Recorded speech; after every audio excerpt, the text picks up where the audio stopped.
ராசிக்கார நண்பர்களே, தண்ணி தவிர வெளியே வந்தால் செத்து போகிற மீன் மாதிரி ஒரு குறிப்பிட்ட ஸ்டேஜ் தவிர வெளியே வந்தீங்க அப்படின்னா உங்களுக்கு அப்படியே உயிரே ஒரு மாறி இருக்கும். இந்த ராசியை பொறுத்த வரைக்கும் கஷ்டத்துலேயே வாழ்ந்து கண்ணீர்லேயே வாழ்ந்துட்டு கூடிய ராசி தான் இந்த மீன ராசி. இந்த மீனம் அப்படிங்கிறது தண்ணியில் தான் வாழுதுன்னு நினைப்பாங்க. அந்த தண்ணி ஃபுல்லாக அவங்களோட கண்ணீருங்கிறது நிறையா பேருக்கு தெரியறதில்ல. சார் வாழ்க்கையில் கஷ்டங்கள்லாம் கஷ்டத்துலேயே வாழ்க்கக்கூடியவங்க இந்த மீன ராசி தான் அப்படிம்பாங்க. எதுக்கு எடுத்தாலும் பிரச்சனை. சின்ன ஒரு விஷயம் ஒரு முன்னேறதுக்கு லைட்டாக முன்னேறினீங்கன்னா பக்கத்தில் வரலாம் வந்து அவங்களை அடிப்பான். என்ன சார் எது பண்ணாலும் திட்டுறான், நல்ல நேரம் வரும் நல்ல நேரம் வருங்கிறாங்க. இது வரைக்கும் அந்த மாதிரி தெரியல. வாழ்க்கையில் ஒரு சில வருடங்களில் ஏதோ ஒரு கஷ்டங்கள் இருக்குது அப்படின்னா ஓகே அப்படின்னுலாம். ஆனால் வச்சு செய்து சார் அப்படிங்கிற மாதிரி நிறைய பேர் இருப்பீங்க. இந்த ராசிக்காரர்களுக்கு நிறைய துரோகங்களும் நிறைய கஷ்டங்களும் அனுபவிச்ச ராசி. இந்த கஷ்டங்கள்லாம் எப்படி உங்களுக்கு வந்துச்சு அப்படின்னா நீங்கள் செஞ்சதுனால தான் உங்களுக்கு வந்துச்சு அப்படிங்கிறது 30%. மீதி எல்லாமே உங்களுடைய கர்மாவும் உங்களுடைய காலங்களும் தான் உங்களுக்கு கொண்டு வந்த கஷ்டம் தான்.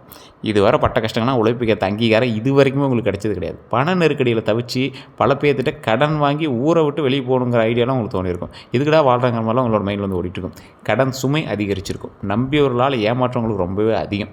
தொழில் மற்றும் தொழில் மாற்றம் அல்லது வேலை இழப்பு உங்களுக்கு கண்டிப்பாக ஏற்பட்டு வந்திருக்கும். திருமண தாமதம் ஏற்பட்டிருக்கும். குழந்தை பாக்கியம் தாமதமாயிருக்கும். உடல் நல கவலைகள் ரொம்பவே அதிகமாக இருக்குங்க. அதே போல் குடும்பத்தில் கருத்து வேறுபாடுகள் உண்டாயிருக்கும். மன அழுத்தம் உண்டாயிருக்கும். இது எல்லாம் இதுவரை நீங்கள் பட்ட கஷ்டங்களாக இருக்கும். இதை விட இன்னும் ஒரு 6-7 பாயிண்ட் இருக்குது. அதை நான் அப்படியே வரிசையாக சொல்லிகிட்டே வரேன். இந்த ராசிக்காரங்களை ஃபஸ்ட்டு தெரிஞ்சுக்கலாம். நீர் தத்துவ ராசி அப்படின்னு சொல்லுவாங்க. Water element. அதாவது நான் தான் முன்னாடி சொன்னேன், கண்ணீரில் வாழக்கூடிய மீனராசி அப்படிங்கிறது தான். கண்ணீர் மற்றவங்களுக்கு தண்ணீராக தெரியலாம், தண்ணீரில் வாழக்கூடிய மீனான்னு சொல்லலாம். இது கண்ணீரில் வாழக்கூடிய மீனம். குரு பகவான் தான் அதிபதி. குரு பகவான் அதிபதியாக இருந்தாலும் உங்களுக்கு மீனராசிக்காரர்களுக்கு மிகவும் இரக்க குணம் கொண்டவங்களாக இருப்பீங்க. பிறர் மனதை எளிதில் புரிந்து கொள்ளக்கூடிய நபர்களாக இருப்பீங்க. ஆன்மீக சிந்தனை அதிகமாகும். கற்பனை திறன் மற்றும் படைப்பாற்றல் ரொம்ப அதிகமாகும். அமைதியான குணம் கொண்டவங்க இந்த ராசிக்காரங்க. குடும்பத்தை நேசிப்பவங்க இந்த ராசிக்காரங்க. பிறருக்கு உதவக்கூடிய மனப்பான்மை அதிகம். மகிழ்ச்சி அடைவாங்க. நல்ல மனம் கொண்டவர்களாக இருப்பாங்க. பொறுமை அதிகமாக இருக்கும். இந்த நல்ல மனசு தான் எங்களுக்கு ஒரு மிகப்பெரிய ஒரு விஷயம் அப்படி சொல்லலாம். பொறுமை அதிகமாக இருக்கும். இறை நம்பிக்கை வலிமையாக இருக்கும். பலவீனங்கள் அப்படின்னு பார்த்தீங்கன்னா அனைவரையும் எளிதில் நம்பிடுவாங்க. உணர்ச்சி வசப்படுவாங்க. எதுக்கு சார் உணர்ச்சி வசப்படணும்? தேவையில்லாமல் ஏன் உணர்ச்சி வசப்படுறீங்க? அதனால் ஏதாவது யூஸ் இருக்கா? உங்களுக்கே தெரியும் நீங்கள் உணர்ச்சி வசப்படுறதுனால எந்த யூஸ் இல்லைன்னு. ஆனால் அந்த டைமில் இப்படி வந்துடும் சார், கோவம் வரும் சார், அதனால் போய் அடிக்கக்கூடிய அளவு கோவம் வரும் சார், என்ன பண்ணுறதுன்னு தெரியல சார் அப்படிங்க. அதே போல் இல்லை அப்படின்னு சொல்ல தயங்குவாங்க. ஏமாற்றங்களை மனதில் நீண்ட நாட்களாக வைத்து கொள்ளக்கூடிய நபர் இவங்க. சில நேரங்களில் முடிவெடுக்க தாமதிப்பாங்க. இந்த ராசிக்காரர்களை பொறுத்த வரைக்கும் அந்த தாமதம் தான் எங்களோட மிகப்பெரிய ஒரு விஷயம் அப்படின்னே சொல்லுவாங்க. தற்போதைய நிலைமைப்படி எப்படி இருக்க போகுது அப்படின்னா, பல மீன ராசிக்காரங்க தற்போது வாழ்க்கையில் ஒரு புதிய அத்தியாயத்தை கொண்ட ஒரு அற்புதமான ஒரு ராசியாக இருப்பாங்க. கடந்த கால சோதனைகளிலிருந்து மெதுவாக மீண்டு வருகிறக்கூடிய ஒரு நபராக இருப்பாங்க. தொழில் மற்றும் வருமானத்தில் முன்னேற்றத்தை தரக்கூடியவங்களாக இருப்பாங்க. தொழில் மற்றும் வருமானத்தில் முன்னேற்றத்தை எதிர்பார்க்கிறவங்களாக இருப்பாங்க. குடும்ப பொறுப்புகளை அதிகரிக்கக்கூடிய ஒரு நபர்களாக இருப்பாங்க. அதே போல் ஆன்மீக ஈடுபாடு அதிகரிக்கக்கூடிய நபர்களாக இருப்பாங்க. புதிய முயற்சிகளுக்கு மனதளவில் தயாராக இருக்கக்கூடிய ஒரு நபர்களாக இருப்பாங்க. இதுவரை பட்ட கஷ்டங்கள் அப்படின்னா கடந்த சில ஆண்டுகளாக உழைப்புக்கேற்ற அங்கீகாரம் கிடைக்காதது, பண நெருக்கடி, கடன் சுமை உங்களுக்கு அதிகமாக இருந்திருக்கும். இந்த கஷ்டங்கள் எல்லாமே முன்னாடி நான் சொன்னது தான். இருந்தாலும் இதை தாண்டிய சில கேள்விகளும் உங்களுக்கு இருக்கும். அதையும் நான் ஓப்பனாக சொல்கிறேன். யாரால் சார் எங்களுக்கு இதெல்லாம் நடந்தது? யாரால் சார் எங்களுக்கு இந்த துரோகங்கள்லாம் ஏற்பட்டது அப்படின்னு கேட்டிங்கன்னா, மிகவும் நெருங்கிய நண்பரால் உங்களுக்கு இதெல்லாம் நடந்திருக்கும், அல்லது உறவினரால் நடந்திருக்கும். இல்லை அப்படின்னா தொழில் கூட்டாளி காதல் உறவில் இருந்தவங்களால் இருந்திருக்கும். அதே போல் தொழில் கூட்டாளியில் உங்களுக்காக தொழில் எதை பண்ணுறான் அதை பண்ணுறேன்னு சொல்லி பிரச்சனையானதாக இருக்கும். பணம் வாங்கிய ஒரு நபரால் உங்களுக்கு இருக்கும். இதுதான் உங்களுக்கு மிகப்பெரிய துரோகம் ஏற்பட்டதுக்கான காரணமாக இருக்கும். மீனராசிக்காரனுடைய மிகப்பெரிய பலவீனம் என்ன தெரியுமா? பிறரின் நன்மையை மட்டுமே நம்புவது. பிறருடைய நன்மையை மட்டுமே நம்புவது. ஒருத்தவங்களுக்கு நல்லது செய்கிறான்னா காரணம் இல்லாமல் செய்ய மாட்டானே, அது உங்களுக்கு தெரிய மாட்டேங்குது. அன்னைக்கு அவனை நல்லவன் நினைக்கிறீங்க, அடுத்த நாளே அவன் தான் இது காரணங்கள் தெரிய வருது. எதுவுமே பண்ண முடியாமல் தவிக்கிறீங்க. இதுதான் உங்களுக்கு போயிட்டுருக்கு. 2026 தமிழ் புத்தாண்டு முதல்ல என்ன நல்லது நடக்க போகுது அப்படின்னு நீங்கள் ரொம்ப நாளாக வெயிட் பண்ணிங்க. தமிழ் புத்தாண்டு பிறந்துச்சு, ஒன்றும் பெருசாக தெரிவிக்கலை. குரு பயிற்சி பிறந்துச்சு, அதுக்கு ஒன்றும் பெருசாக தெரிவிக்கலை. தமிழ் புத்தாண்டுலேருந்து ஓரளவுக்கு உங்களுக்கு விரிவாக இருக்கக்கூடிய ஒரு விஷயம் என்ன தெரியுமா? மீனராசிக்கு என்ன தெரியுமா நடந்திருக்கணும்? புதிய வேலை வாய்ப்பு உண்டாயிருக்கணும். உண்டாச்சா?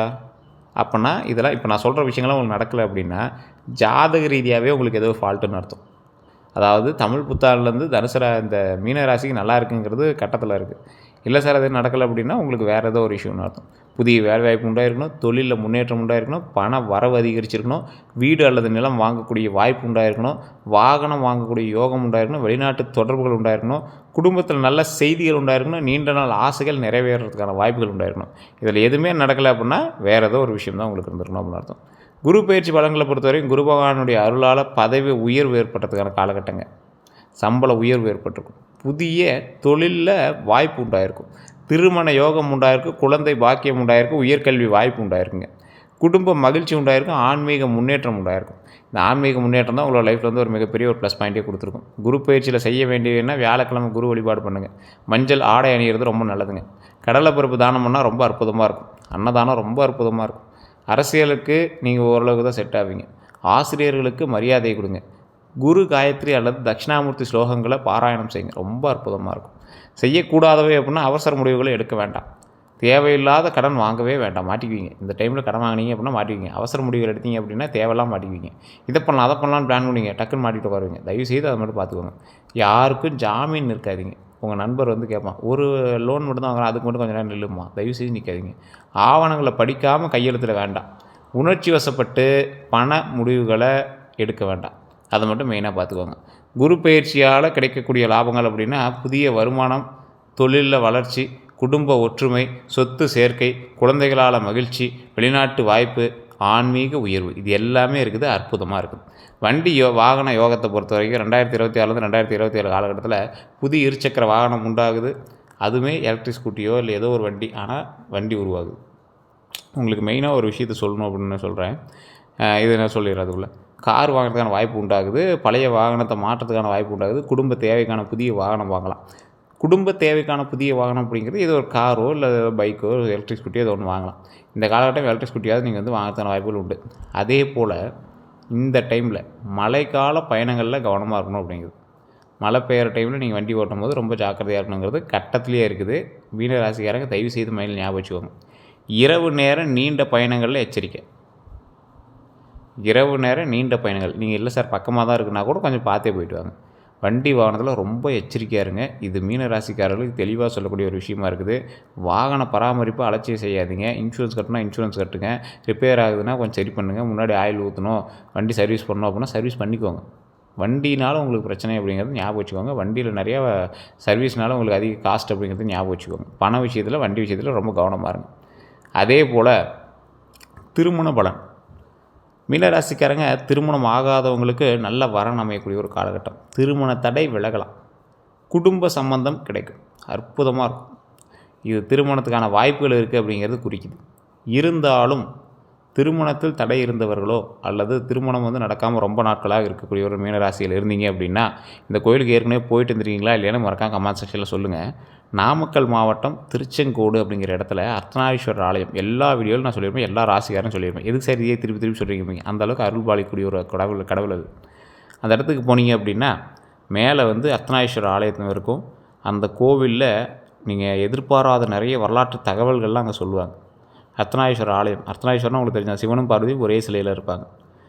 ஒரு காலில் கொலுசு போட்டிருக்கும், ஒரு காலில் கொலுசு போட்டிருக்காது. ஸோ இது வந்து அர்த்தநாரீஸ்வரருடைய சிலை. வெள்ளை தசபாசானத்தால் செய்யப்பட்ட சிலை. இந்த சிலையில் இதே போல் பக்கத்தில் இன்னொரு சிலை, பக்கத்தில் சன்னதியிலேயே முருகர், அதுவுமே தசபாசானம். உள்ளே பார்த்தீங்கன்னா வெள்ளை கலரில் இருக்குது. 2 சிலையுமே வெள்ளை கலரில் தெரியும். அபிஷேகம் கிடையாது அந்த சிலைகளுக்கு. அந்த கொஞ்சம் தூரம் அந்த கோயிலை தள்ளி போனீங்க அப்படின்னா அந்த மலை மேலேயே உச்சி பிள்ளையார் கோயில் இருக்கும். இது எல்லாம் என்ன குறிக்குது? சிவன், பார்வதி, முருகர், விநாயகர் 4 பேரும் குடும்பத்தில் இருக்கக்கூடிய குடும்ப சமேதராக 4 பேரும் காட்சி தரக்கூடிய ஒரு அற்புதமான ஸ்தலம். குடும்பத்துக்கு அற்புதமான ஒரு கோயில். திருமணமாகி திருமணமானவங்க, திருமணம் ஆகாதவங்களுக்கு, அது திருமணம் நடக்கணும் அப்படிங்கிற யோகம் இருக்கிறவங்களுக்கு அந்த ஆலயம் அற்புதமான ஆலயம். அதாவது சிவனும் பார்வதியும் சேர்ந்து இருக்கக்கூடிய ஒரு ஆலயம். ஒரே சிலையாக மக்களுக்கு காட்சி கொடுக்கக்கூடிய ஒரு அற்புதமான ஸ்தலம். அதில் நீங்கள் மலைக்கு போகணும் அப்படின்னா நீங்கள் பஸ்ஸே போகுது. இல்லை சார் நடந்தே போக முடியுமா அப்படின்னா 1200 படிக்கட்டுகள் இருக்குது. அந்த 1200 படிக்கட்டு வழியாக உள்ளே போனீங்க அப்படின்னா ஒரு 60 அடி பாம்பு சிலையை பார்க்கலாம். அற்புதமாக இருக்கும். பார்க்குறதுக்கு ஒரு வினோதமாக இருக்கும். ஸோ அந்த சிலையை நீங்கள் வந்து பார்க்கலாம். ஸோ அற்புதமான ஒரு ஆலயம். அங்கே கண்டிப்பாக போய்ட்டு வாங்க. மிகப்பெரிய ஒரு நன்மை தரக்கூடிய ஒரு ஆலயமாக அந்த இடத்த நீங்கள் வந்து பார்ப்பீங்க. சூப்பராக இருக்குங்க. அந்த கோயிலுக்கு போய்ட்டு இருந்தீங்கன்னா நீங்களே வியப்படாக இருந்துருவீங்க. அந்தளவுக்கு ஒரு அற்புதமான கோயில். அதே போல் திருமணமானவங்களுக்கு கணவன் மனைவி உறவு மேம்படுறதுக்கான வாய்ப்புகள் இந்த காலகட்டம். அப்போனா இப்போ நான் சொன்னது கடவுளாக சொன்னது மாதிரி நினச்சிக்கோங்க. நான் சொன்னது கடவுளாக சொல்ல மாதிரி நினச்சிக்கலாம். கடவுள் என் மூலமாக உங்கள்கிட்ட சொன்னதை ஞாபகம் வச்சுக்கோங்க. அந்த கோயிலுக்கு போயிட்டு வாங்க. திருமண பிரச்சனைகளும் திருமணம் ஆகாதவருக்கான பிரச்சனைகளும் எல்லாமே சரியாகும். குடும்ப அமைதி அதிகரிக்கக்கூடிய ஒரு காலகட்டம். குடும்பத்தில் சுப நிகழ்ச்சிகள் நடைபெறலாம். குடும்பத்தில் சுப நிகழ்ச்சிகள் நடைபெறதுக்கான வாய்ப்புகள் உண்டு. குழந்தை பாக்கியம். குழந்தைகளுக்காக காத்திருப்பவர்களுக்கு நல்ல வாய்ப்புகள் உருவாகலாம். குழந்தைகளுடைய கல்வி மற்றும் திருமணங்களால் குழந்தைகளுடைய கல்வி மற்றும் திறமைகளால் பெருமை கிடைக்கக்கூடிய ஒரு காலகட்டம். அடுத்த 12 நாட்கள் எப்படி இருக்கும்போது அப்படின்னா, நல்ல செய்திகள் உண்டாகும் போது, பண வரவு உண்டாகும் போது, பழைய நண்பர்களை சந்திக்கக்கூடிய வாய்ப்புகள் உண்டாகும் போது, வேலைப்பளு அதிகரிக்கக்கூடிய ஒரு காலகட்டம் அமையும். சிறிய குடும்ப விவாதங்கள் ஏற்படும். புதிய பொறுப்புகள் உண்டாகக்கூடிய ஒரு காலகட்டமாக இருக்குங்க. இதில் கடைசி 4 நாட்களை பொறுத்த வரைக்கும் நல்ல முடிவுகள் எடுப்பீங்க. எதை நோக்கி நல்ல முடிவுகள் அப்படின்னா, தொழிலில் நல்ல முடிவாக இருக்கும், தொழிலில் நல்ல முன்னேற்றமாக இருக்கும், மன அமைதி அதிகரிக்கக்கூடிய ஒரு அற்புதமான விஷயத்தெல்லாம் நீங்கள் செய்வீங்க. கந்திஷ்டி எப்படி இருக்கும் போது அப்படின்னா, பாரம்பரிய நம்பிக்கைகளின்படி தொழிலில் வளர்ச்சி உண்டாகுது, புதிய வீடுகள் உண்டாகுது, புதிய வாகனம் உண்டாகுது, அதே போல் குழந்தைகளுடைய சாதனைகள் உண்டாகுது அப்படின்னா கண்டிப்பாக கந்திஷ்டி ஏற்பட்டுருக்கும். இப்போ இதெல்லாம் இதுக்கான வாய்ப்புகள் இந்த டைமில் உங்களுக்கு இருக்கிறதுனால கந்திஷ்டி கண்டிப்பாக ஏற்படும் அப்படின்னு சொல்லுது. ஸோ உங்களுக்கு நிறைய பேர் கேட்குறீங்க, சார் ஜாதக ரீதியான சில சிக்கல்கள்லாம் தீர்க்கணும், எங்கே சார் கேட்குறது அப்படின்லாம் கேட்குறீங்க. தயவுசெய்து நான் சொல்கிற விஷயத்தை நோட் பண்ணிக்கோங்க. கீழே கமெண்ட் செக்ஷனில் மேலே ஒரு நம்பர் கொடுத்துருப்பேன். இந்த நம்பருக்கு ஃபோன் பண்ணிங்க அப்படின்னா பிரபல ஜோதிடர் தான் உங்கள்கிட்ட பேசுவார். பேசும்போது அதில் உங்களுக்கு ஏதாவது பிரச்சனைகள் இருந்தாவோ, அது ரீதியாக ஏதாவது நீங்கள் சரி பண்ணணும் அப்படின்னாவோ, ஆட்டோமேட்டிக்காக அவர் உங்களுக்கான ப்ராப்ளம் ஏதாவது சால்வ் பண்ணி வைப்பார். உங்கள்கிட்ட ஜாதகமே இல்லை அப்படின்னாலும் அதுக்கான வாக்குகளை சொல்லுவார். உங்களுக்கு கீழே நான் கொடுத்துருக்க நம்பருக்கு நீங்கள் ஃபோன் பண்ணிங்கன்னா வெயிட் பண்ணி தான் பார்க்குற மாதிரி இருக்கும், அப்பாயின்மெண்ட் பேசுறது தான் ஜோதிடம் பார்க்குற மாதிரி இருக்கும். உங்களுக்கு விருப்பம் இருந்தால் மட்டும் நீங்கள் பயன்படுத்துங்க. அதுக்கு தகுந்த மாதிரி தான் ஃபீஸஸ் இருக்கும். ஏன்னா 5 லாங்குவேஜில் ஜாதகம் பார்க்கக்கூடியவர். அது மட்டும் இல்லாமல் வெளிநாட்டில் இருக்கிற எல்லாத்துக்குமே இவர் தான் பார்த்துருக்காரு. அரசியல் பிரமுகர்களுக்கும் இவர் தான் பார்த்துருக்காரு. வெளிநாட்டில் இருக்கீங்க பார்க்கணும் அப்படின்னா வாட்ஸ்அப் நம்பர் அதே தான் நீங்கள் பயன்படுத்திக்கலாம். அதே போல் பரிகாரம் அப்படின்னா கற்பூர தீபம் ஏற்றுறது ரொம்ப நல்லது. விநாயகர் வழிபாடு ரொம்ப அற்புதமாக இருக்கும். எலுமிச்சை மிளகாய் திருஷ்டி சுற்றுறது ரொம்ப அற்புதமாக இருக்குங்க. குடும்பத்தோடு கோவில் தரிசனம் பண்ணுறது ரொம்ப அற்புதமாக இருக்கும். வணங்க வேண்டிய தெய்வங்கள்னு பார்த்திங்கன்னா குரு பகவான், தட்சிணாமூர்த்தி, சிவபெருமான், அதே போல் பெருமாள், விநாயகர், முருகப்பெருமான், இது எல்லாமே நீங்கள் வணங்குனீங்க அப்படின்னா அற்புதமாக இருக்கும். கோவிலுக்கு நீங்கள் போயிருந்தீங்க அப்படின்னா அற்புதமான ஒரு ஆலயம். இந்த ஆலயங்கள்லாம் எதுக்கு பயன்படுதுன்னு நான் சொல்கிறேன். குரு பகவான் வணங்குனீங்க அப்படின்னா குரு பயிற்சியில் உங்களுக்கு மேன்மையை கொடுப்பார். தட்சிணாமூர்த்தி தடைகள் நிவர்த்தி பண்ணுவார். நீங்கள் எதுக்கு போனாலும் தடையாகிட்டே இருக்குது சார், என்ன பண்ணுறதுன்னு தெரியல சார் அப்படின்னா தட்சிணாமூர்த்தி வழிபாடு, பெருமாள் வழிபாடு. பண வரவுக்கும் செல்வ செழிப்புக்கும் பெருமாளை வணங்கினீங்க அப்படின்னா தடை இல்லாமல் பண வரவு நமக்கு கிடைக்கும். சிவபெருமான் வழிபாடு, மன ரீதியாகவும் குடும்ப ரீதியாகவும் சிக்கல்கள் இருந்தால் தீர்க்கிறதுக்கு சிவபெருமான் வழிபாடு. விநாயகர் வழிபாடு, சனியினுடைய ஆதிக்கம் அதிகமாக இருந்தாலும் அல்லது கேதுவோ அல்லது ராகுவோ அல்லது புதனோ உங்களுக்கு ஏதாவது கொஞ்சம் இடையூறுகள் செஞ்சு அப்படின்னா விநாயகர் வழிபாடு ரொம்ப அற்புதமாக இருக்கும். முருகப்பெருமான் வழிபாடு, மனப்பொழிவும் முகப்பொழிவும் எந்த இடத்துக்கு போனீங்க அப்படின்னாலும் அற்புதமாக நீங்கள் வாழ்வதற்கும் ஒரு விஷயத்தை நீங்கள் ஸ்டெப் எடுக்கிறீங்க அப்படின்னா சக்ஸஸ் மட்டுமே மீட் பண்ணிட்டோம் அப்படின்னா முருகப்பெருமான் வழிபாடு. இந்த தெய்வங்களை எதுக்கு வணங்கணும்னு தெரிஞ்சுட்டு வணங்குனீங்க அப்படின்னாவே நீங்கள் வாழ்க்கையில் சக்ஸஸ் பண்ணிடலாம். கடவுள்களை எதற்காக வணங்க வேண்டும் அப்படிங்கிறது தெரிஞ்சுட்டு வணங்கணும். கடவுளை வணங்கும்போது பணிவோடு வணங்கணும். இது வேணும் அப்படிங்கிறதோசம் வணங்காதீங்க. கடவுள் நான் வணங்குறேன், எனக்கு நன்மை கிடைக்கணும், எந்த விஷயத்துக்காக எந்த கடவுள்கிட்ட வணங்கணும் அப்படிங்கிறது தான் நம்மளுக்கு வேணும். குலதெய்வத்தை ஃபஸ்ட்டு வணங்கிட்டு தான் இது எல்லாத்தையும் வணங்கணும் அப்படிங்கிறது ஞாபகம் வச்சுக்கோங்க.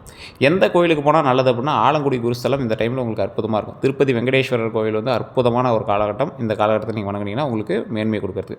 ராமேஸ்வரம் ராமநாத சுவாமி கோயிலுக்கு போயிருந்தீங்கனாலும் இந்த காலகட்டம் நல்லாயிருக்கும். பழனி முருகர் வழிபட்டீங்கனாலும் அற்புதமாக இருக்கும். எந்த நிற ஆடை நல்லது அப்படின்னா அதிர்ஷ்ட நிறங்கள் பார்த்திங்கன்னா மஞ்சள், வெள்ளை, இளம் பச்சை, இளநீலம், இது எல்லாமே அற்புதமாக இருக்கும். எந்த தானம் செய்யலாம் அப்படின்னா மஞ்சள் ஆடை, அரிசி தானம், கடலைப்பருப்பு, அன்னதானம், மாணவர்களுக்கு கல்வி உதவி செய்யுங்க, அற்புதமாக இருக்கும். மருத்துவ உதவி செய்யுங்க, தேவைப்படுறவங்களுக்கு உதவுங்க, ரொம்ப அற்புதமாக இருக்கும். எந்த ரத்தினம் அணியலாம் அப்படின்னா பாரம்பரிய ஜோதிடத்தின்படி மஞ்சள் புஷ்பராகம், எல்லோ ஸ்பேரைன்னு சொல்லுவாங்க. தனிப்பட்ட ஜாதக ஆலோசனைக்கு பிறகு அணிய வேணும் அப்படிங்கிறது ரொம்ப நல்லது. சிற்றின் அப்படின்னு சொல்லுவாங்க, சிலர் மாற்று ரத்தினமாக பயன்படுத்துவாங்க. ஸோ யார் எதிரி அப்படின்னா பொறாமை கொண்டவங்களும் உங்களுக்கு ரொம்ப எதிரியாக இருப்பாங்க. இதெல்லாம் நீங்கள் அணிஞ்சிங்க அப்படின்னா அந்த எதிரிகள்கிட்ட நீங்கள் விலகி இருக்கலாம். அதே போல் இன்னொன்று சொல்கிறேன், இது எல்லாமே ஜோதிட ரீதியான ஆலோசனை பெற்று போட்டோம் அப்படிங்கிறது ஞாபகம் வச்சுக்கோங்க. இந்த பொறாமை கொண்டவன்ட்டு ரொம்ப எதிரியாக இருங்க, எதிரியாக இருப்பாங்க. நீங்கள் எச்சரிக்கையாக இருங்க. உங்கள் நல்ல மனசை பயன்படுத்தி உங்களை பயன்படுத்துறது மட்டும் பார்ப்பாங்க. யூஸ் பண்ணிக்கிறேன்னு சொல்லுவாங்களா, அது மாதிரி பண்ணிப்பாங்க. இனிமையாக பேசி பின்னால் குறை கூறுறவங்கள்ட்ட ரொம்ப எச்சரிக்கையாக இருங்க. பண விஷயங்களில் ஏமாற்ற முயற்சிக்கிறவங்கள்ட்ட ரொம்ப எச்சரிக்கையாக இருங்க. யார்கிட்ட எச்சரிக்கையாக இருக்க வேண்டும் அப்படிங்கிறத நான் சொல்லிட்டேன். அதிக வாக்குறுதிகள் கொடுக்குறவங்கள்ட்ட ரொம்ப எச்சரிக்கையாக இருங்க. கடன் கேட்டு நெருங்குபவன்கிட்ட ரொம்ப எச்சரிக்கையாக இருங்க. உங்கள் தனிப்பட்ட விஷயங்களில் அறிய முயற்சிக்கிறவங்கள்ட்ட ரொம்ப எச்சரிக்கையாக இருங்க. நீ என்ன பண்ண, எப்படி பண்ண, அதை எப்படி பண்ண நல்ல மாதிரியே பேசுவான். உங்கள்கிட்ட சீக்கிரட்ஸ் எல்லாமே வெளியே வாங்கிட்டு வந்துடும். அவன்கிட்ட எச்சரிக்கையாருங்க. போலியான முதலீட்டு திட்டங்களில் கூறவங்ககிட்ட ரொம்ப எச்சரிக்கையாருங்க. பணவரவு எப்படி இருக்கும் அப்படின்னா 2026 புதிய வருமான வாய்ப்புகள் உண்டாகுதுங்க. தொழில் மூலமாக நல்ல லாபம் உண்டாகுது. பழைய பாக்கிகள் வசூலாகக்கூடிய ஒரு காலகட்டம். பழைய பாக்கிகளெல்லாம் வருமானம் வந்துடும். சேமிப்பு அதிகரிக்கக்கூடிய ஒரு காலகட்டம். வெளிநாட்டு தொடர்புகளால் நன்மை கிடைக்கிறதுக்கான ஒரு காலகட்டம். தொழில் எப்படி இருக்கும்போது அப்படின்னா புதிய வேலைவாய்ப்புகள் உண்டாகும் போது, பதவி உயர்வு உண்டாகும் போது, தனி தொழில் வளர்ச்சி உண்டாகும் போது, கலை, கல்வி, மருத்துவம், சேவை துறைகளில் நல்ல முன்னேற்றம் உண்டாகும். வெளிநாட்டு நிறுவனங்களில் வாய்ப்பு உண்டாகுது. ஆரோக்கியத்தை பொறுத்த வரைக்கும் கவனமாக இருங்க. தூக்கமின்மையில் ரொம்ப எச்சரிக்கையாக இருக்கணும். நல்லா தூங்கி எழுந்திரிங்க. மன அழுத்தத்துலேருந்து கொஞ்சம் பார்த்து இருந்துக்கோங்க. கால் வலியை பொறுத்த வரைக்கும் ரொம்ப எச்சரிக்கையாக இருக்கணும். செரிமான கோளாறுகளை பொறுத்த வரைக்கும் ரொம்ப எச்சரிக்கையாக, உடல் எடை மாற்றங்களை பொறுத்த வரைக்கும் ரொம்ப எச்சரிக்கையாக இருக்கணும். தினசரி நடைப்பயிற்சி, யோக, தியானம் மற்றும் சீரான உணவு பழக்கங்களில் நல்ல பலன் தரக்கூடிய ஒரு காலகட்டம். ஸோ இது கொஞ்சம் பார்த்து ஆரோக்கியத்தில் கொஞ்சம் கவனம் செலுத்த வேண்டிய டைமு. தூங்கி எழுந்திரிக்கலாம், நல்லா தூங்கி எழுந்திரிங்க சார். தைரியமாக நீங்கள் இருங்க. எந்த விஷயத்தையும் ரொம்ப அப்படியே மன உடைஞ்செல்லாம் இது பண்ணாதீங்க. மீனராசிக்காரங்க ஒரு குழந்த மனசு உங்களுக்கு. ஸோ கொஞ்சம் பார்த்து பத்திரமா இருந்தீங்க அப்படின்னாவே ரொம்ப நல்லதுங்க. ஃபஸ்ட்டு ஆரோக்கியம், அப்புறம் தான் மற்றதெல்லாம். அதிர்ஷ்ட எண்கள்னால் 3, 7, 12ங்க. அதிர்ஷ்ட கிழமைகள்னால் வியாழக்கிழமை, திங்கக்கிழமை. ஸோ அந்த விஷயத்தில் ரொம்ப எச்சரிக்கையாக இருங்க. இந்த ஜோதிட ரீதியாக பார்க்க வேண்டிய ஒரு விஷயம் என்ன அப்படின்னா, வெளிநாட்டு செல்ல வாய்ப்புகள் இருக்குதுங்க. வீடு வாங்குறதுக்கு முடியுமா அப்படின்னு கேட்குறவங்களுக்கு இந்த காலகட்டம் நிதி, அதாவது லோனு அது இதுன்னு உங்களுக்கு இருந்துச்சு அப்படின்னா அதை சரி பண்ணிங்கன்னா வாய்ப்பு இருக்குது. புதிய தொழில் தொடங்கலாமா அப்படின்னு கேட்டால் சரியான ஆலோசனையோடு தொடங்கினா முன்னேற்றம் காணலாம். நீதிமன்ற வழக்குகள் எப்படி இருக்குது அப்படின்னா பொறுமையுடன் சட்ட ஆலோசனை செஞ்சீங்க அப்படின்னா சாதகமாக அமைக்க வாய்ப்புகள் இருக்குது. பங்கு சந்தையெல்லாம் கொஞ்சம் பார்த்து பண்ணுறது ரொம்ப நல்லது. குடும்பத்தில் ஒற்றுமை அதிகரிக்குமா அப்படின்னு கேட்டால் இந்த காலகட்டம் நல்லா இருக்குது. பேச்சில் நிதானம் இருந்துச்சு அப்படின்னா குடும்ப உறவுகளில் எந்த பிரச்சனையும் வராது. அதே போல் குடும்பத்தில் ஏதாவது பேசுகிறாங்க அப்படின்னா உட்காருங்க, ஒரு நிதானமாக பேசுங்க. அதுக்கு தகுந்த மாதிரி கொஞ்சம் சால்வ் பண்ணிட்டீங்க அப்படின்னா ரொம்ப நல்லது. தேவையில்லாத வாக்குறுதிகளோ தேவையில்லாத வம்பு சண்டையோ கோவப்படாதீங்க. ஆன்மீக முன்னேற்றம் இந்த காலகட்டத்தில் நல்லா இருக்குது. யாத்திரை, தியானம், தர்ம செயல்கள்லாம் பண்ணுறது அற்புதமாக இருக்கும். ஆன்மீக ஈடுபாடுமே அதிகரிக்கக்கூடிய ஒரு காலகட்டம். மன நிம்மதி, ஆன்மீக வளர்ச்சி மற்றும் பொருளாதார முன்னேற்றம் தரக்கூடிய ஒரு ஆண்டாக இந்த ஆண்டுலேருந்து உங்களுக்கு தொடக்கத்துலேருந்தே இருக்குது. கொஞ்சம் அதை சரி பார்த்துட்டு வாங்க. இல்லை சார் ஒன்றும் சரியாக இல்லையே அப்படின்னு கேட்குறவங்க ஜாதகத்தை செக் பண்ணுங்கள். தசாபுத்தி எப்படி இருக்குன்னு பாருங்கள். அதை பார்த்தீங்கன்னா உங்களுக்கு ஆட்டோமேட்டிக்காக நீங்கள் ஃபைன் பண்ணிடலாம். எல்லோருக்கும் நன்றி நண்பர்களே.